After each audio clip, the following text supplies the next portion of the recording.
Estábamos viendo la clase pasada sobre que el amparo contra ley en realidad debe decir amparo contra normas generales. Tenía que hacerse una distinción muy importante entre normas generales autoaplicativas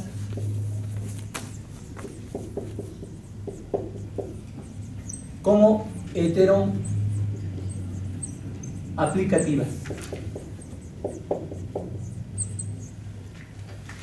Explicamos qué significaba cada uno de ellos y veíamos que las autoaplicativas tenían una ventaja. Podían impugnarse 30 días a partir de su vigencia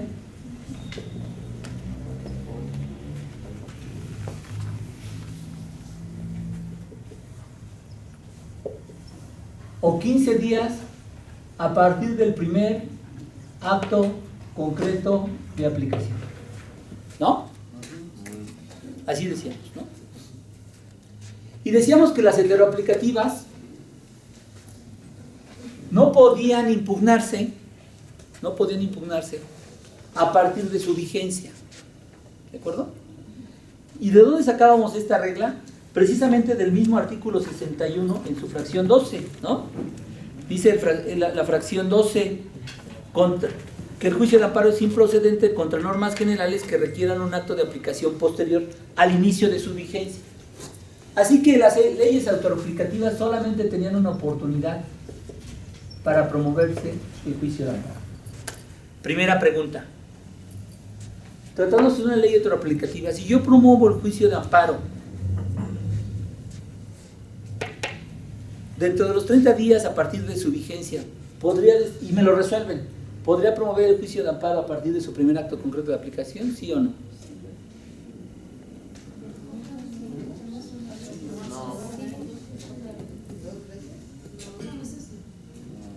A ver, vuelve la pregunta. Si yo promuevo el juicio de amparo con una ley autoaplicativa dentro del término de los 30 días a partir de su vigencia, ¿podría promover otro, después de que me lo resuelven, podría promover el juicio de amparo contra el primer acto concreto de aplicación? Son diferentes actos. A ver, sí, porque son diferentes actos. ¿Quién opina lo contrario? ¿Que no o sí? Yo opino que sí. Ya se resolvió en el primer, o sea, es el mismo acto. Nada más está requiriendo, digamos, un acto de aplicación. Es la misma norma. Es la misma norma. A ver, Yo considero que sí puede, porque el segundo acto podría ser por vicios del propio acto. ajá. O lo podría promover, pero no por la ley, por la norma, sino nada más por el acto que le está generando la norma, sería diferente, solamente así. Ajá. ¿Qué opinan los demás? ¿Qué opinan los demás? ¿Qué opinan? ¿Nadie opina los demás? Bueno, entonces es mejor votar, ¿no? O sea, si no opinan, pues ya votan, ¿no? Hay muchos diputados que no opinan y solo votan, ¿no? Y ya. A ver, ¿quién vota que sí es posible? ¿Y quiénes dicen que no es posible? ¿Cómo? Pero ¿cómo? Había uno por lo menos, ¿no? Usted defina porque... Yo dije que sí era posible, dijo que no. Siempre y cuando. A ver, o sea, sí puede. ¿Estamos de acuerdo? Pero si reclamó aquí ya la de la ley, respecto de la ley, ¿no habrá cosa juzgada? Sí, respecto de la ley. Estamos hablando de la ley. Pero el acto de aplicación, pues sería como dice, por vicios propios, ¿no? Entonces lo que tendremos que resolver diciendo, si viene el segundo juicio de amparo, le decimos, ¿sabes qué? Ya hay cosa juzgada, porque en el juicio tal se resolvió sobre la constitucionalidad o la inconstitucionalidad. Lo más seguro es que se haya declarado la inconstitucionalidad. ¿Por qué? Porque las autoaplicativas siempre es con el artículo, o sea, la parte que se está emitiendo. Sí, pero lo más seguro es que yo dije que le haya negado el amparo. ¿Por qué? Porque no tenía un auto de Porque aplicación. no le ha fiscado aún todavía. No. ¿Por qué? No hay un acto. No. Yo creo que le negaron y por eso promovió el segundo. Porque si le hubieran concedido el amparo, no hubiera existido el primer acto concreto de aplicación. Porque el efecto del juicio de amparo es que no se le va a aplicar nunca. Entonces es probable que le haya negado el amparo, por eso promueve el segundo. Porque si le hubieran concedido, nunca lo deberían de haber aplicado. Porque ya le concedieron el amparo. ¿Estamos de acuerdo? Bueno, ahora bien. Vimos la vez pasada también que estas leyes aplicativas, cuando se reclamaba la ley con el primer acto concreto de aplicación, se formaba una vinculación tan estrecha que para su estudio no lo podíamos separar. Teníamos que abarcar uno hacia el otro. ¿Estamos de acuerdo? Y entonces dijimos que cuando se da este supuesto, bueno, se da en estos dos supuestos, ¿no? Las reglas que platicamos la vez pasada son reglas que se aplican tratándose de leyes autoaplicativas, pero que se reclamen con motivo de su primer acto concreto de aplicación, o bien que se traten de leyes autoaplicativas con motivo de su primer acto concreto de aplicación. ¿De acuerdo? ¿Qué pasaría? ¿Cuál sería la regla que utilizaríamos para tratándose de leyes autoaplicativas en el término de 30 días? Bueno, ¿podríamos ofrecer? ¿Sí o no?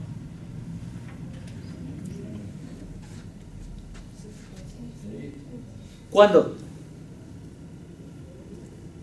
Cuando no le genere un agravio personal. Con todo el afecto. No, sí, tienes razón. Ajá. Cuando haya promovido la demanda después de los 30 días. Exacto, porque es extemporánea. También por lo que dice aquí la abogada, pero lo vamos a ver con más cuidado, ¿de acuerdo? Entonces, si yo reclamo una ley autoaplicativa dentro del término de los 30 días a partir de su vigencia, ¿puede venir causal de sobreseimiento? Sí. ¿Por qué? Porque puede ser, como dice, que sea extemporánea. Puede ser que no sea, que no tenga legitimación en la causa, como dice aquí la abogada, ¿no? O puede ser, por otra razón más, puede ser cosa juzgada, puede ser dispendencia, puede ser otras cosas, ¿de acuerdo? Pero también yo puedo amparar, ¿o no?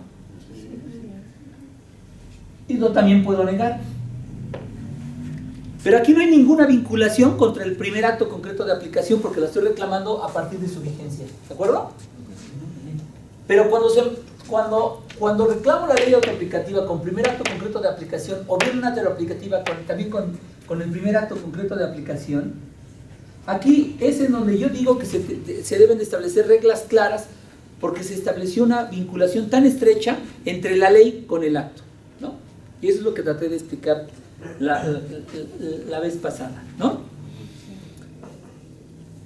Entonces, aquí la primera regla es que no se puede desvincular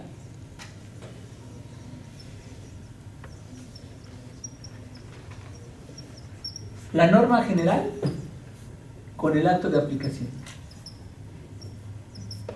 Acto concreto de aplicación.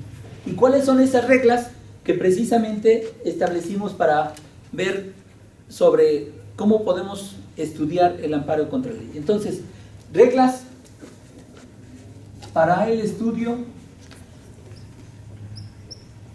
cuando se reclama la norma general más el acto concreto de aplicación. ¿No? Así dijimos la vez pasada, ¿no? Y dijimos que la primera regla es que la improcedencia respecto del acá también incluía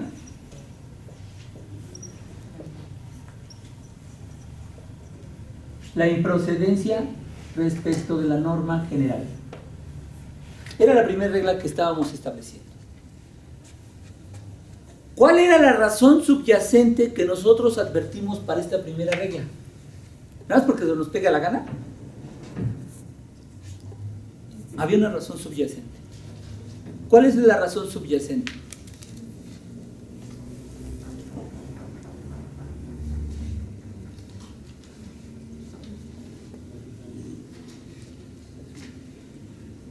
A ver, vean sus apuntes, ¿no? ¿O no tomaron apuntes?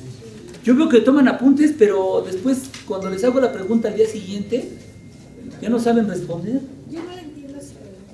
Ah, bueno, está mejor. Yo digo, primera afirmación, la improcedencia del acto concreto de aplicación también incluye la improcedencia de la norma general. ¿Cuál es la razón subyacente? ¿Se acuerdan? A ver, les voy a explicar cuando estoy hablando sobre la razón subyacente. Se van a acordar con el ejemplo. Si decíamos en el ejemplo del restaurante, no se admiten perros, ¿no? Como están diciendo ahí, ¿no? ¿Se acuerdan lo que dijimos? Llega el perro y dice, no, ¿cómo? No puedo entrar porque dicen que no se admiten perros, ¿no? ¿La regla a quién está dirigida? Así como está escrita, la regla está dirigida a los perros, ¿no? Pero los perros no leen, ¿estamos de acuerdo? Bueno, salvo el fin de semana que vi una película con mi hija, que sí, el perro leía y además era doctor en varios doctorados y además había generado una máquina de tiempo o algo así. Peabody, exactamente, Peabody. Salvo ese por excepción, con Sherman, ahí lo vi lo vi con mi bebé, apenas este fin de semana.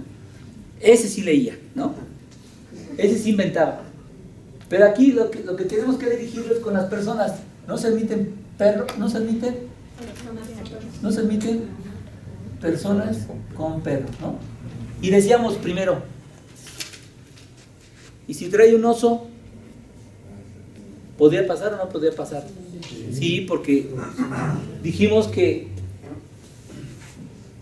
y quitamos por perros con animales, ¿no?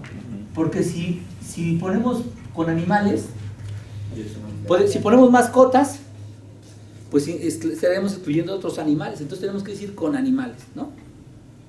Pregunta, ¿y si llega un ciego con un perro lazarillo? ¿Podría pasar o no podría pasar? Sí. No, conforme a la regla, no. Entonces a veces la regla, en su aplicación literal, nos lleva a cosas que no es lo que pretendíamos. ¿Se acuerdan? ¿Sí se acuerdan lo que platicamos? Y entonces decíamos que detrás de esta norma había una razón subyacente. ¿Cuál es la razón subyacente? Es el motivo que generó la regla. ¿Cuál fue la razón que generó la regla? Que solo podrían entrar personas para que los comensales no fueran afectados, incomodados. ¿Estamos de acuerdo? Entonces, aplicando la razón subyacente, podríamos aplicar la norma diciendo, no se admiten animales. Y si viene el perro lazarillo, yo diría, aplicando la razón subyacente, el perro lazarillo no genera molestia, donde le dicen, échate, se echa, sin problema. Y el ciego puede entrar. Bueno, la persona, ¿cómo le llaman? Débil visual. Con debilidad visual, ¿no? Sí, porque si no, ahí me voy a salir criticado ahí en el canal de YouTube cuando la suba. ¿Cómo les dijo eso? No? Bueno, con una deficiencia en su visualidad, no sé cómo podría ser demasiado, el término menos para incomodar a las personas, ¿no? Entonces, que no es mi pretensión. Entonces, ante una situación recalcitrante, dijimos que una situación es recalcitrante según Schauer cuando de aplicar la norma en su sentido literal nos lleva a un absurdo jurídico. ¿Sí me explico? Digo, no se admiten personas con perros y traigo un oso, me lleva a una interpretación absurda, ¿no? Entonces, aplicando la razón subyacente, yo puedo hacer que una norma sea restrictiva o extensiva. Cuando una norma general es sobreincluyente,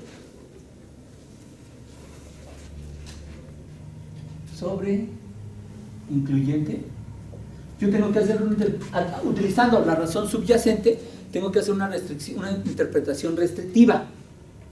En el caso de la persona que lleva el perro lazarillo, es una norma sobreincluyente, porque incluye un caso que no debería de incluir, como es el perro lazarillo, porque el perro lazarillo nunca va a molestar a la gente, va a ser un perro muy educado, para que donde diga te echa, se echa, sin molestar a nadie, sin morder a nadie, porque han sido educados y preparados para eso, ¿me explico? En cambio hay otros perros que, bueno, los miras y ay, se ponen así medios agresivos, y hasta a sus propios amos muerden, ¿o no? Sí.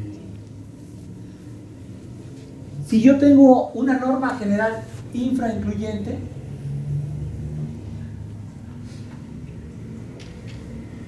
o sea que no incluye casos que debería de incluir, ¿no? Y por ejemplo en mi norma no se admiten personas con perros, tengo que hacer una interpretación extensiva para incluir al oso, aplicando la razón subyacente. ¿Sí me explico? La norma se basa en una razón subyacente, una razón que llevó al legislador a tratar de legislar sobre una materia en específico. Entonces nosotros tenemos, es lo que le llaman el espíritu del legislador, ¿no? Así, si nos ponemos muy espiritistas, nos tomamos de la mano.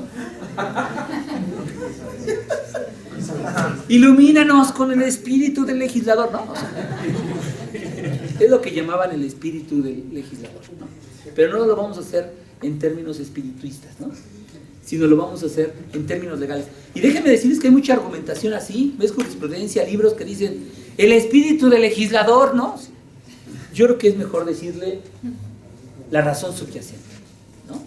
Sí, hasta nos vemos más elegantes, ¿no? Es más, cuando les decimos, te voy a explicar la teoría de las leyes autoaplicativas y heteroaplicativas, partiendo del principio de la individualización incondicional. Entonces se quedan, ¡wow! ¿A poco no? ¿Sí? Bueno, todo esto es para recordar lo que les dije la vez pasada. ¿Cuál es la razón subyacente sobre esta afirmación que yo hago, que la improcedencia del ACA también incluía la improcedencia de la norma general? Porque lo que está causando el agravio es el acto concreto. Claro, palomita. Sí, claro. Eso se los había dicho.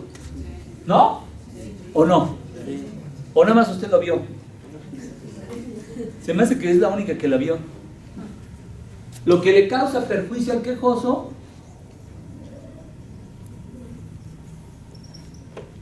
es el ACA, el acto concreto de aplicación, y no la norma en abstracto, la norma general en abstracto.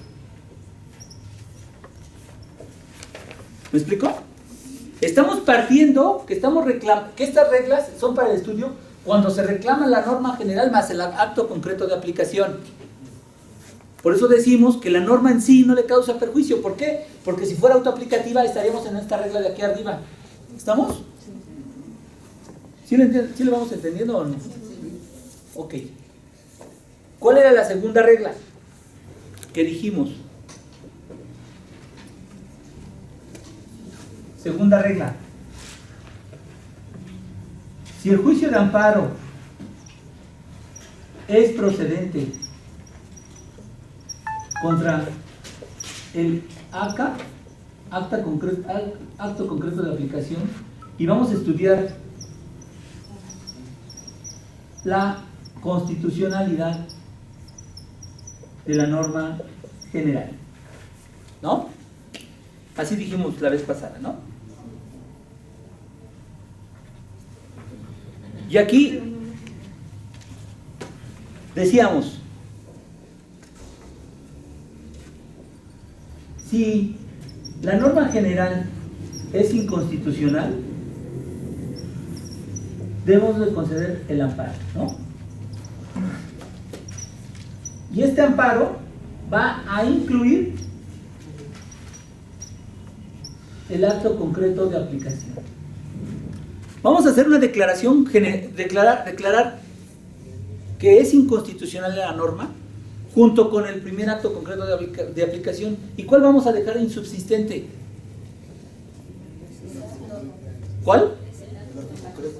Solo el acto de aplicación. No podemos expulsar del juicio, a través del juicio de amparo, a una norma. Solamente la declaramos que es inconstitucional. Pero no podemos expulsarlo del ordenamiento jurídico mexicano.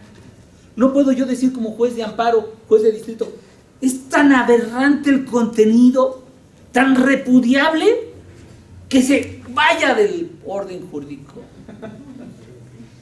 Nos puede guiar el sentimiento, pero un juez no se guía por el sentimiento, sino por la razón. ¿Estamos de acuerdo? Entonces, nada más tenemos que hacer una declaración de inconstitucionalidad. Porque hay un método en la ley nueva que habla sobre la declaración general de inconstitucionalidad, pero no le corresponde al juez de distrito. Tiene una vía específica y está prevista en la ley de amparo. ¿Estamos de acuerdo? Pero no podemos declarar que se deba expulsar del ordenamiento jurídico mexicano. Ustedes dicen, no creo que alguien lo haga, ¿verdad? Pues si vieron su tarea que tienen para sacar los puntos, van a ver que sí hay gente que sí lo hace. Y no es un juez de distrito. Entonces uno dice, ¿cómo es posible? Se me hace que ellos no fueron a las clases del licenciado Salvador. Sí, efectivamente. No vinieron a mis clases. Porque si no dirían que esto pasaría así, ¿no? Y decíamos que ¿cuál era la razón subyacente de esta regla?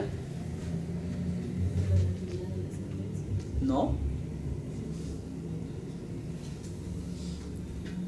¿Cuál era la razón subyacente de esta regla? Exacto, el principio de mayor beneficio.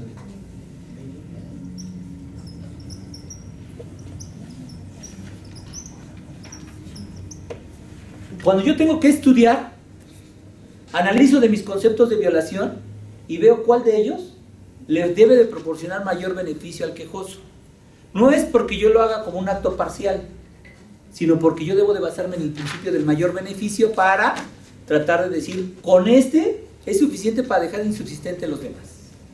Este principio del mayor beneficio me lleva a estudiar el juicio de amparo, estudiando la inconstitucionalidad de la norma general y no del acto. ¿Me explico? Porque va a tener beneficio. ¿Cuál es el mayor beneficio? Que si yo declaro la inconstitucionalidad de una norma general, esa norma general no se le vuelve, aun cuando no tengo la facultad para expulsarlo del orden jurídico mexicano, esa norma no se le vuelve a aplicar al quejoso. No solamente por este ACA, sino por los futuros ACAs que puedan venir. ¿De acuerdo? Solamente tendría que demostrar que se le concedió el amparo con una copia certificada y entonces ya ninguna autoridad podría aplicarle esto. Porque ese es el efecto del mayor beneficio. ¿Estamos de acuerdo? ¿Sí me decían? Nos pusieron un ejemplo con relación a las copias certificadas que cobraba el Poder Judicial del Distrito Federal. Entonces se dedicaron a promover amparos y en relación al que le concedían el amparo, él ya podía llevar su copia certificada a otros juzgados y ves que le querían cobrar otra vez las copias y decir, oye, ¿sabes que me están cobrando las copias? Era más o menos así. Pues bueno, yo no conocí ese caso, pero podría ser de esa manera, ¿no? O sea, si una norma es inconstitucional para él, ya no lo tienen que aplicarlo en lo futuro, ¿no? Y después decimos, ahora, ¿qué pasa si al estudiar, si la norma general es constitucional y por lo tanto se niega? Esta negativa incluye al ACA si no se reclamó por vicios propios.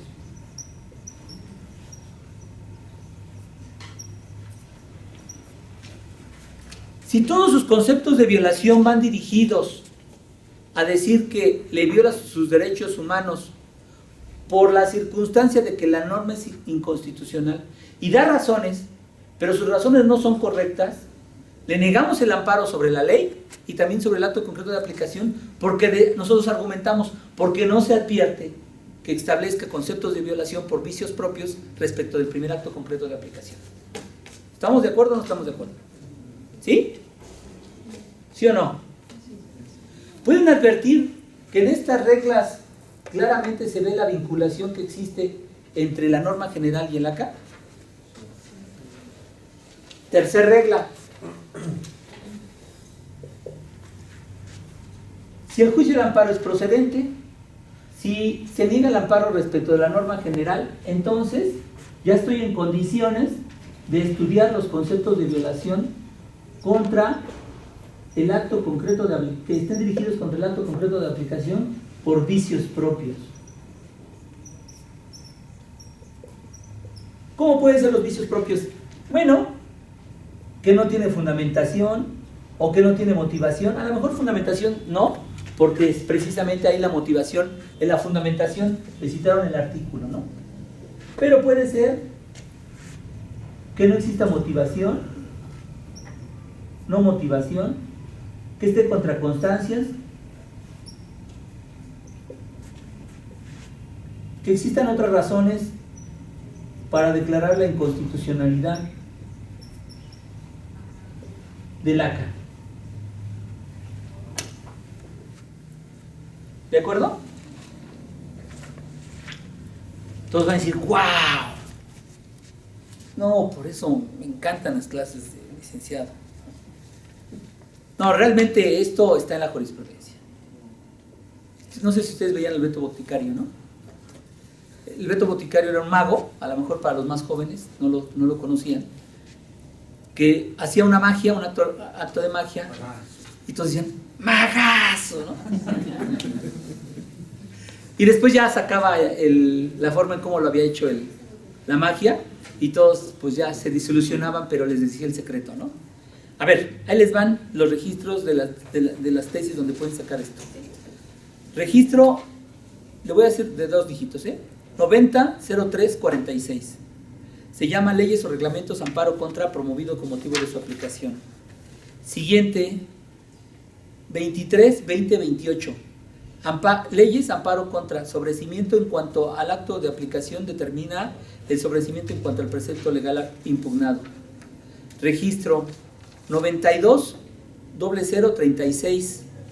Amparo, leyes amparo contra reglas para su estudio cuando se promueva con motivo de su acto de aplicación.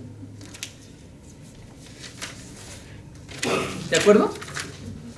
Esta es jurisprudencia, no tiene nada de magia, solamente establecer perfectamente, tener perfectamente claro cómo voy a resolver el juicio de amparo. ¿De acuerdo? Entonces, ¿cuál sería la razón subyacente para esta regla? Eso sí no lo van a encontrar en jurisprudencia, porque ya no puedo hacer yo como juez de distrito no hago jurisprudencia, pero cuando ustedes sean magistrados se acordarán de su viejo maestro y digan, ese viejo maestro tenía razón. Vamos a hacer una jurisprudencia en ese sentido. ¿Cuál sería la razón subyacente respecto de esto?